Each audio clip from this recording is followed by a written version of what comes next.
অতিৰিক্ত ভালপোৱাৰে আৰম্ভ হোৱা কাহিনীবোৰ অতিৰিক্ত অৱহেলাৰে শেষ হয়। জীৱনটো বহুত চুটি, জীৱনৰ কাহিনী বহুত ডাঙৰ। জীৱনত সুখ বিচৰাটো অতি সহজ, কিন্তু বিচাৰি পোৱাটো ভৰ কঠিন। কাৰোবাক ভাল পাবলৈ বেছি সময় নালাগে, কিন্তু পাহৰিবলৈ গোটেই জীৱন লাগে। যাৰ মন সুন্দৰ হয় তাৰ ভাগ্য বেয়া, কাৰণ মানুহে ধুনীয়া বস্তু প্ৰথমে আঘাত কৰে।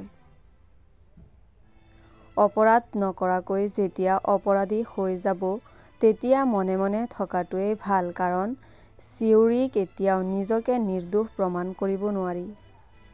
জীৱনত সুখী হ'বলৈ হ'লে স্বাৰ্থপৰ হ'ব লাগিব, কাৰণ নিস্বাৰ্থ মানুহ কেতিয়াও সুখী হ'ব নোৱাৰে। সম্পৰ্ক তেতিয়াই অন্ত পৰে যেতিয়া এজনৰ অত্যধিক প্ৰেম আন এজনৰ বাবে বোজা হৈ পৰে। কোনেও অকলে থাকিব নিবিচাৰে, কিন্তু পৰিস্থিতিয়ে মানুহক অকলশৰীয়া কৰি তোলে। বেকাৰ ল'ৰাটোৱেই বুজি পায় যে সমাজত টকা অবিহনে প্ৰেমৰ কোনো মূল্য নাই। তুমি যাৰ কথা ভাবি কষ্ট পাই আছা, এবাৰ খবৰ লৈ চোৱা, তেওঁ কিন্তু তোমাৰ অবিহনে হাঁহি ফুৰিছে।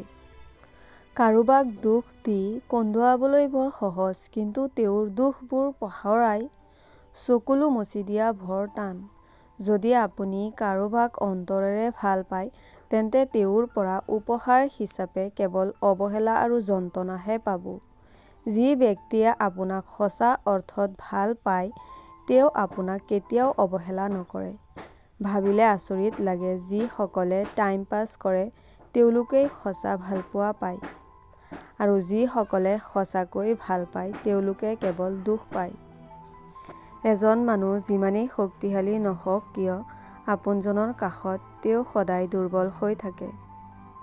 সম্পৰ্ক ভাঙিব নালাগে, কথাটো ঠিকেই আছে, কিন্তু য'ত আপোনাৰ কোনো মূল্য নাই তাত সম্পৰ্ক নথকাটোৱেই ভাল। মন তাকেই পচন্দ কৰে যি ভাগ্যত নাই।